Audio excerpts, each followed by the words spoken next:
Pour moi, les chercheurs, c'est ceux qui découvrent, qui font des inventions ou qui découvrent des choses dont on ne connaît pas l'existence. Je pensais pas qu'un chercheur pouvait très bien être dans un autre pays, faire des recherches sur pourquoi cette personne est partie de son pouvoir ou comment réaliser le pneu le plus solide. Moi, je pensais vraiment que ça restait dans un laboratoire avec sa blouse blanche et derrière son microscope. Chercheur, c'est un mot qu'on met à tous les domaines. On a beau comprendre le domaine, si le métier en lui-même on ne comprend pas, c'est compliqué de se figurer en fait ce qui est réalisé et le métier en lui-même. Je ne sais pas.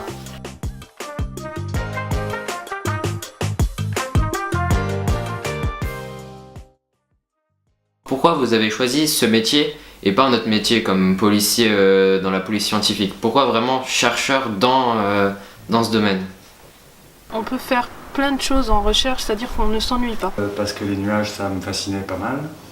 J'adorais la grammaire du français. J'avais envie de pouvoir passer du temps sur une question, de pouvoir la décortiquer, de mieux comprendre. Je cherche un champ de travail qui est visible, qu'on peut imaginer, qu'on peut voir, et aussi un champ de travail qui est bien lié aux questions de la société. Et voilà, le météo, le climat est bien lié à toutes ces questions. Est-ce que c'est comme dans les films ou dans les séries, vraiment on découvre des choses ou finalement on découvre pas les choses comme ça? Il y a ce côté magique quand même, de faire parler quelque chose et qui vient de la nature. Un enseignant-chercheur, qu'est-ce que ça a de plus qu'un chercheur? Est-ce que vous pensez que le fait d'enseigner, ça peut apporter des éléments de réponse ou d'angles différents à un chercheur ou à un sujet de recherche? Moi, je ne conçois pas l'un sans l'autre. Quand on est chercheur, on est aussi là pour, d'une part, former d'autres chercheurs. On est aussi là pour transmettre à des étudiants qui vont exercer d'autres métiers des connaissances qui sont appuyées évidemment sur nos recherches. Je trouve que les idées arrivent plus facilement quand on fait les enseignements, en fait. Et quand on décrit quelque chose, on se rend compte que, oui alors, je ne le comprends pas du tout, c'est quoi ça? Et ça donne des questions et des idées, des pistes de travail à poursuivre. J'ai une autre question, c'est comment vous organisez votre temps de travail? Par exemple, une semaine vous arrêtez, vous enseignez, vous arrêtez, puis vous renseignez, ou vous faites vraiment je vais faire cette recherche, j'arrête d'enseigner pendant cette recherche, et dès que j'ai terminé cette recherche, je recommence à enseigner.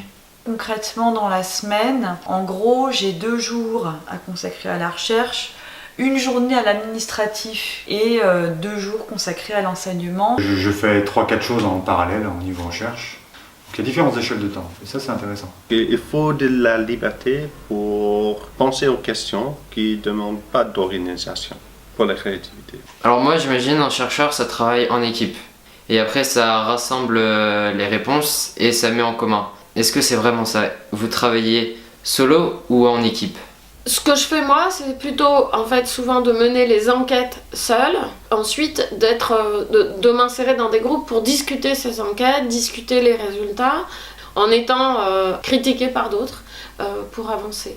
Quand on fait du travail sur la théorie, ça c'est souvent un peu plus seul. Bon, il faut discuter avec les autres, mais c'est plutôt une question d'avoir des idées et de suivre la logique pour arriver à une conclusion. Et vraiment, c'est un peu seul, ce travail. Je le trouve un peu plus difficile, mais enfin, le résultat, c'est brillant parfois, c'est super, parce que vraiment, on comprend quelque chose de nouveau. Mais il y a aussi la recherche plus expérimentale où il faut travailler avec les autres, les ingénieurs, les étudiants, et on utilise des instruments peut-être qui restent à l'espace. Et ça, on ne peut pas le faire tout seul, bien sûr. On a beau être chercheur, avoir les idées claires, dire je veux faire cette expérience-là avec ces paramètres-là, tout ça. Si on n'a pas un technicien derrière qui va nous dire si vous voulez faire ça, il vous faut telle prise avec tel disjoncteur, machin. Et donc ça marche vraiment en équipe. Alors moi je travaille beaucoup sur l'oral et ce qu'on appelle les marqueurs de discours. J'avoue. Donc je travaille un petit peu toute seule, mais en réalité j'aime beaucoup travailler en équipe. Et je trouve que c'est là que c'est le plus intéressant en fait. Est-ce que les thésards occupent une place importante dans la recherche ou pas? On doit le dire, les thésards, c'est quand même les souffres-douleurs des chercheurs. Ouais, ils sont là, ils font un peu tout le boulot. Ils sont focalisés sur une thématique. Bah ouais, c'est les forces vives. Et donc ils sont pas opérationnels tout de suite. Mais par contre, donc on peut se dire tiens, on perd du temps à essayer de former. Après, c'est important de former les gens, c'est même indispensable.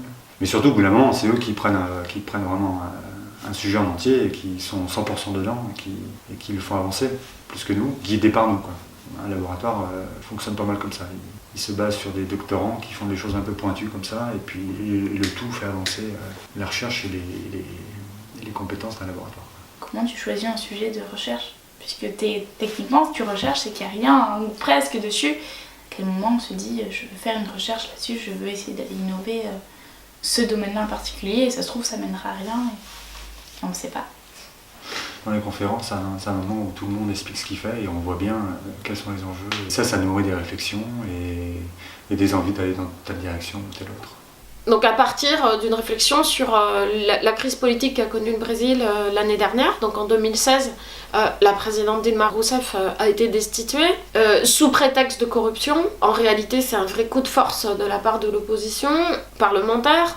Je commence à me dire qu'un des sujets qui pourrait être important pour expliquer cette crise politique, c'est de travailler sur le métier politique.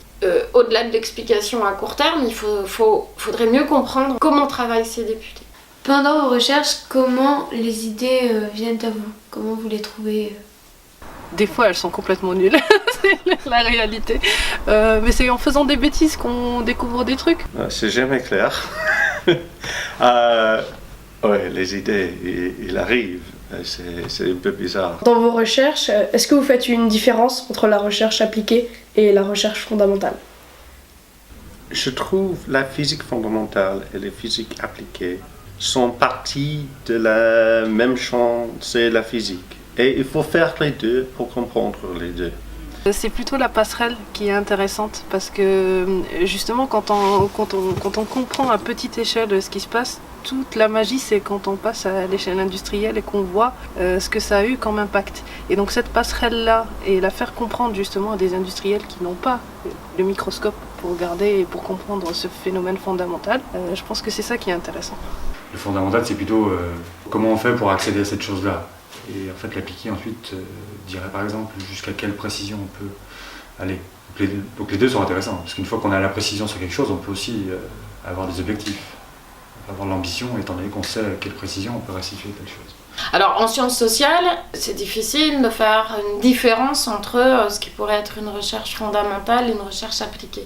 Je fais beaucoup d'appliqués parce que je suis orientée enseignement des langues, mais il y a toujours une partie linguistique qui est la linguistique fondamentale, c'est-à-dire qui ne va pas forcément servir. Et donc j'ai travaillé sur le sens de voilà. Oui, j'ai fait ça et voilà quoi. Mais d'une manière totalement, on pourrait dire justement fondamentale, c'est-à-dire que j'ai pas cherché d'application possible. Le but c'était de comprendre comment ça fonctionnait et pourquoi on l'utilisait autant en français parlé. Qu'est-ce qui vous semble le plus difficile dans votre métier ? Un point important, c'est que ce métier évolue beaucoup et qu'on est de plus en plus sous pression avec un nombre de tâches très très important à effectuer. On est obligé de faire des choix. Ce que j'aime le moins, c'est abandonner des recherches parce que j'ai pas le temps. On aimerait se dédoubler, on aimerait avoir plein de temps pour comprendre plein de choses.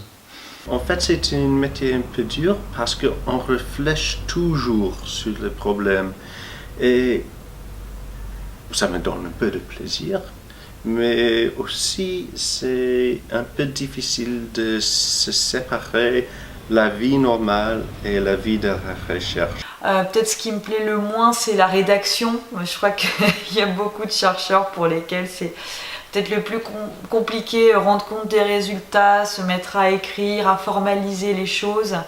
Après avoir trouvé quelque chose, on a presque envie de passer à un autre objet. Enfin, on a l'impression d'avoir fait le tour.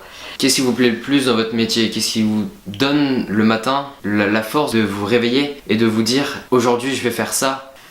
C'est très balancé en fait, j'aime bien le contact avec les étudiants, j'aime bien monter des masters, c'est intéressant, trouver des débouchés intéressants pour eux. Dans la partie recherche, ce que j'adore c'est la recherche elle-même, c'est-à-dire trouver quelque chose, lire aussi des articles scientifiques, d'aller sur le terrain, faire des entretiens, c'est ce qui est le plus intéressant.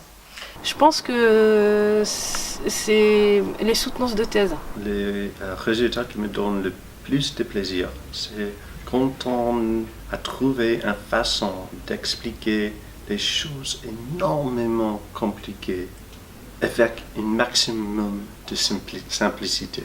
Alors, l'univers est simple, c'est beau, et je comprends comment ça fonctionne. C'est compliqué, peut-être. Mais en fait, si on prend un point de vue un peu différent, tout est simple. Et là, ça donne de plaisir.